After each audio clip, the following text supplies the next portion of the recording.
President Johnson won an overwhelming landslide against Senator Barry Goldwater of Arizona in the 1964 presidential elections.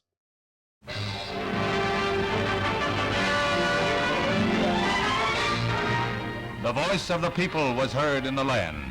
68 million citizens of the United States go to the polls to exercise their cherished franchise, and an overwhelming mandate is handed to Lyndon B. Johnson, who becomes 36th President of the United States. The man who was thrust into office through the hand of tragedy captures an overwhelming percentage of the popular vote, more than 61%, a plurality over Barry Morris Goldwater of nearly 16 million ballots. It is an historical, sweeping victory, approached only by that of Franklin Roosevelt in 1936. It is an election that crosses party lines, sees 5 states in the solid South defect to the GOP, and has political scientists wondering. It's the president's hometown, and they're proud of it. Many townsfolk are on hand when the polls open, waiting for Mr. Johnson, and he arrives 8 minutes later to cast his vote. Accompanied by the First Lady, the president seems confident of becoming the first Southerner ever to be elected to this highest office.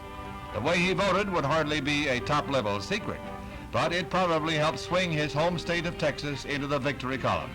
Now it's back to the ranch to await the returns.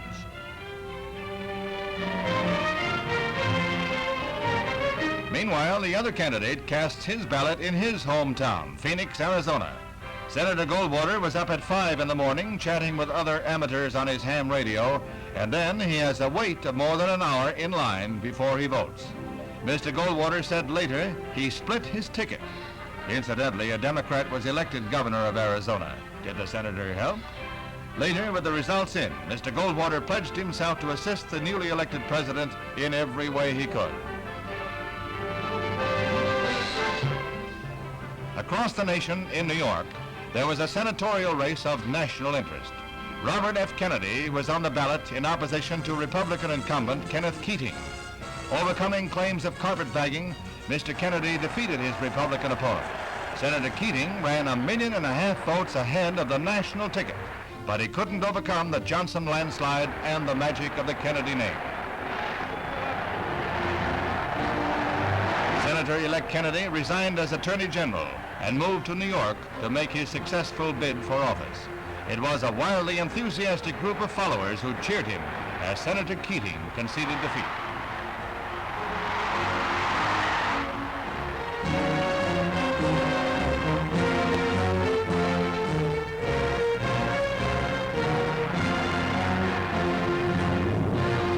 It was another sweep for the Kennedys in Massachusetts.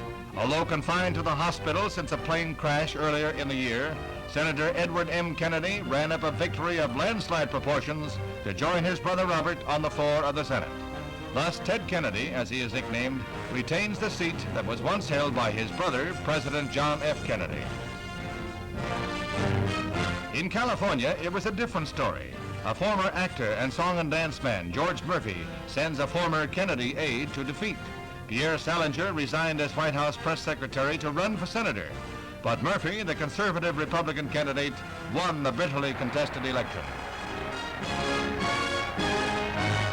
For the first time since 1800, the Capitol looks down on voters going to the booths in Washington. They turn out in droves to cast their first presidential ballots in 164 years. President Johnson takes the 3 District of Columbia electoral votes to add to his victories in 44 of the 50 states. Those 3 votes bring his total in the Electoral College to 486 to Senator Goldwater's 52. Only 270 are needed to elect. As the voters made history in Washington, it was but one chapter of many in this historical election that has made its impact felt around the world. It was the ultimate picture of a great democracy at work. A people choosing the man who would guide their destinies in a troubled world for the next 4 critical years. Mr. Johnson, in winning the mantle of the presidency in his own right, has asked the help of all. The help of those who voted for him, the help of the 26 million people who cast their lot with Senator Goldwater. In victory, he seems subdued by the terrible burdens he must assume during the coming years. The United States is a nation that can be divided in the heat of an election and united again quickly when differences are resolved. A mandate has been given. Now may the people of the United States move forward behind their president, Lyndon Baines Johnson.